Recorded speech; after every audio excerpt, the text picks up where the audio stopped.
बुखारी शरीफ में हदीस है, काज़ी अय्याज़ मालिकी रहमतुल्लाह अलैह ने बड़ी तफसील से लिखी है। रावी हज़रत अनस बिन मालिक हैं। एक बंदा बड़ी दूर से आया नबी पाक सल्लल्लाहु अलैहि वसल्लम की ज़ियारत के लिए, बड़ी दूर से।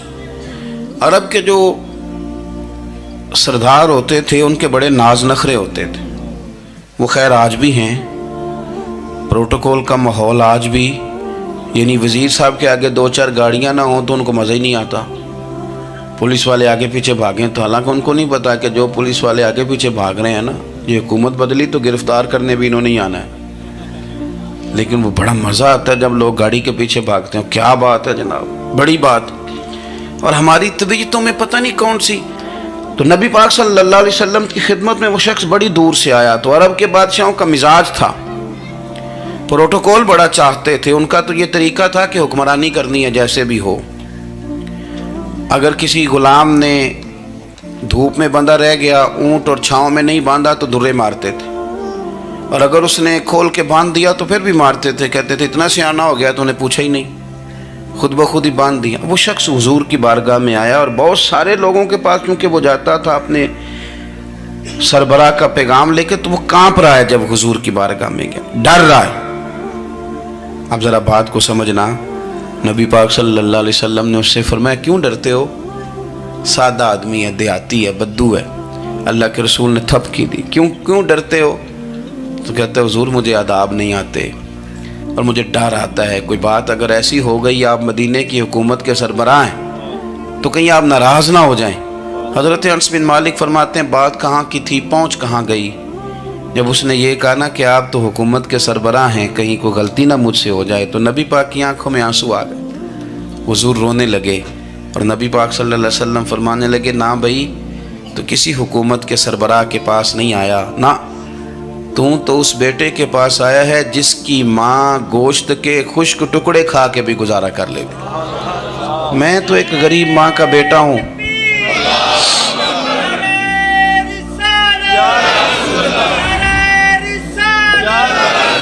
भाई अगर आपका ये ज़ौक़ बन जाए, देखो ना आज तो लोग भूल जाते हैं ना, कपड़े बदल लेते हैं तो वो समझते हैं कि शायद सारा कुछ ही बदल गया। यानी गाँव से आकर पढ़ने वाले भूल ही गए हैं कि किसकी माँ ने कितना जेवर बेचा था। लोग भूल जाते हैं चीज़ों को। अपने माजी को याद रखें, आप लोगों के साथ प्यार करें, आप लोगों को मौका दें, आप थोड़ी सी और कोशिश करें उस शख्स तक जाने की जो आपको मायूस नज़र आ रहा है, परेशान नज़र आ रहा है। ये हमें मिलाद वाले महबूब सल्लल्लाहु अलैहि वसल्लम ने दरस दिया। एक और पहलू, हुजूर सैयद आलम सल्लल्लाहु अलैहि वसल्लम ने, हमारे यहाँ ना अभी भी बरादरी की तकसीम है, अभी भी, और कुछ मैंने ऐसे कमज़ोर लोग भी देखे। ये इस तरह की हरकतें हारे हुए लोग करते हैं।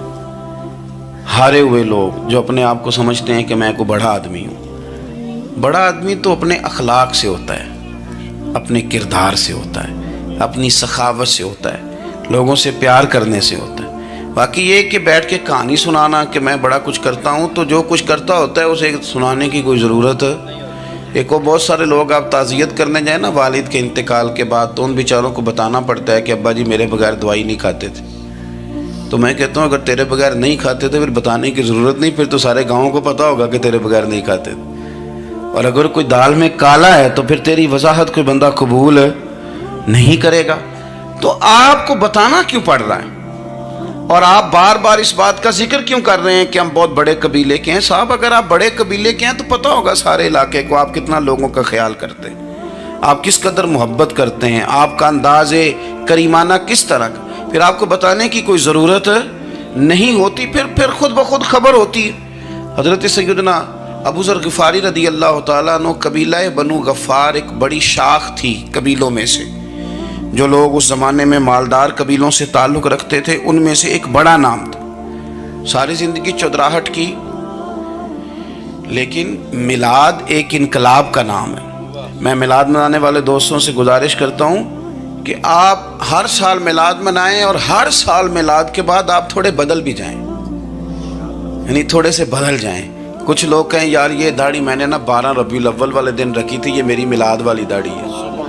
और दाढ़ी रखें भी नबी पाक की मर्जी की। किसकी मर्जी की? ना नाराज हो जाए जे मैं टूर चला बस। किस मर्जी की जी?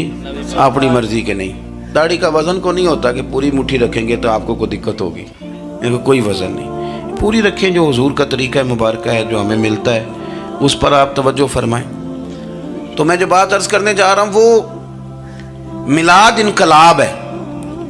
हुजूर सैयद आलम सल्लल्लाहु अलैहि वसल्लम की बारगाह में आने से पहले लोग कुछ और होते थे और यहाँ से होके जाते थे तो फिर उनमें तब्दीली आती थी।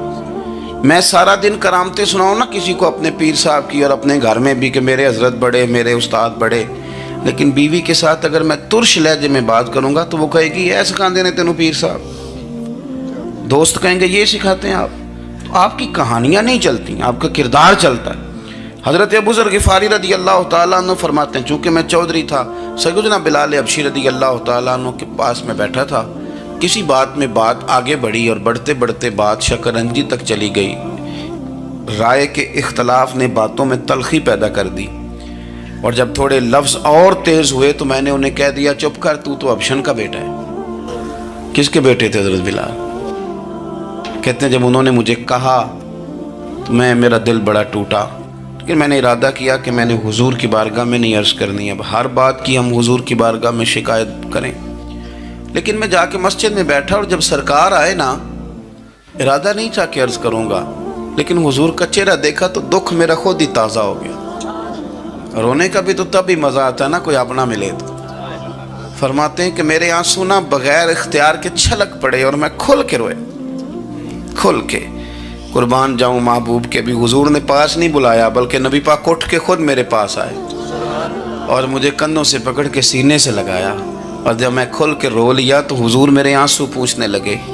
कुछ शेर ऐसे होते हैं जो किसी ने कहे होते हैं और कहने वाला जो होता है वो साहिब हाल होता है, तो उसमें कुछ खूबसूरती ज़्यादा ही हो जाती है। एक पंजाबी के शायर हमारे गुजरात में गुजरे, बुज़ुर्ग थे, उनका एक शेर है, वो कहते हैं, एक बारी मेरी अखियाँ चों उन्होंने अथरू पूंजे सन, एक बारी मेरी अखियाँ चों उन्होंने अथरू पूंजे सन, हुण ते चस्का पै गया रोने दा। एक बारी मेरी अखियां चों उन्होंने अथरू पूंजे सन, हुण ते चस्का पै गया रोने दा, ते हर वेले आहो जारी दा। तो मैं रोज रोने लगा हूँ, मज़ा ही बड़ा आया है जब से महबूब ने चुप कराना शुरू किया मेरे अजीज। और फिर हज़रत बिलाल हबशी रदी अल्लाह तआला अन्हु चूँकि हुजूर के ग़ुलाम थे और उन्हें पता था कि सरकार मेरी नाज बर्दारी करते हैं, हुजूर ने चुप कराया। फरमाया क्यों रोते हो? तो अर्ज़ करने लगे, या रसूल अल्लाह सल्लल्लाहु अलैहि वसल्लम, अगर मैं अबशन का बेटा हूँ तो मेरी तो गलती कोई नहीं ना, ये तो तकसीम अल्लाह की है ना। अल्लज़ी खलक़का फसव्वाका फ़अदलक फ़ी अय्यि सूरतिन मा शाअ रक्कबक, जिस तरह वो चाहता है, जिसको चाहता है उस तरह की उसकी सूरत बना देता है। तो मुझे अबशन का बेटा कहा जाता है, मेरी गलती क्या है? हज़रत बिलाल ने भी नहीं बताया किसने कहा है, लेकिन नबी पाक सल्लल्लाहु अलैहि वसल्लम ने क्या फरमाया। इमाम यूसुफ सालेही ने लिखा है, ज़रा गौर करना बात पर, तसल्लियाँ लोग और रंग में भी देते हैं पर यह तसल्ली बड़ी अनोखी है। हुजूर फरमाने लगे, बिलाल अगर तो अबशन का बेटा है तो परेशान क्यों होता है? काले रंग वाली माँ का बेटा है तो परेशान क्यों होता है अगर तेरी वालदा का रंग काला है तो? अर्ज़ की, हुजूर आप क्या फरमाना चाहते हैं? तो सरकार फरमाने लगे, मैं दो माओं का बेटा हूँ, एक जनाब आमना जिन्होंने मुझे पैदा किया और एक हज़रत उम्मे ऐमन जिन्होंने मेरी परवरिश की, मुझे बड़ा किया। हुजूर फरमाने लगे, मेरी माँ आमना का रंग गोरा था और मेरी माँ उम्मे ऐमन का रंग काला है। तो फरमाया, अगर तुझे किसी ने काले रंग वाली माँ का बेटा कहा तो उसे कह देना मदीने वाली महबूब के भी तो एक वालदा का रंग काला है, तो कह देना। हज़रत बिलाल कहते हैं कि वो इस तरह की तसल्ली थी, तिफल तसल्लियाँ नहीं जिस तरह की हमें दी जाती, वो इस तरह की खूबसूरत तसल्ली थी कि उसके बाद मेरा दिल ऐसा ठंडा हुआ, फिर किसी का ताना ताना नहीं रहा, फिर किसी की तकलीफ नहीं रही। रसूल पाक सल्लल्लाहु तआला अलैहि वसल्लम ने ये जो आज तकसीम है हमारे यहाँ ऊंच नीच की, छोटे बड़े की, ज़ात बरादरी की, हुजूर फरमाते हैं मैंने पाँव के नीचे रख के कुचल दी, अब इसका कोई स्टेटस नहीं रहा, अब ये कोई मामला नहीं। फिर मेरे भाई एक मामला हमारे अंदर जो और बड़ी शिद्दत के साथ आया है और जिसने बड़ा ज़ोर पकड़ा है वो ये है कि हम ना पढ़े लिखे लोगों से माजरत के साथ, पढ़े लिखे लोगों का भी एक मसला है, वो दूसरों को जाहिल कहना ज़रूरी समझते हैं, इल्ला माशाअल्लाह। میں اکثر کہتا ہوں کہ یہ تو آسان کام ہے نا، آپ نے کہہ دیا جائل نے جی سارے پنڈ والے، یہ تو بڑا آسان کام ہے، تو جان چھڑانے والی بات ہے۔ ان پڑھ ہیں جی اس قوم دا کچھ نہیں بن سکتا، بھی تو آسان کام ہے، جان چھوٹ گئی۔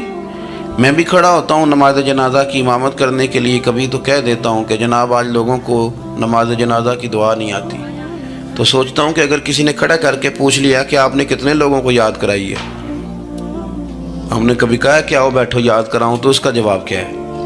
تنقید کرنا آسان کام ہے اور تعمیر کرنا یہ مشکل مرحلہ ہے۔ عزیز دوست، ہمارے ہاں نا ان پڑھ بندے کے ساتھ اور اس بندے کے ساتھ جس کی سوچیں محدود ہیں، ہمارا رویہ اتنا تلخ ہوتا ہے۔ بھائی مزہ تو تب آتا ہے نا جب آپ کو، کچھ لوگ کہتے ہیں میں اچھے کے ساتھ اچھا ہوں، تو اچھے کے ساتھ تو ساری دنیا اچھی ہوتی ہے، آپ نے اس میں کیا کمال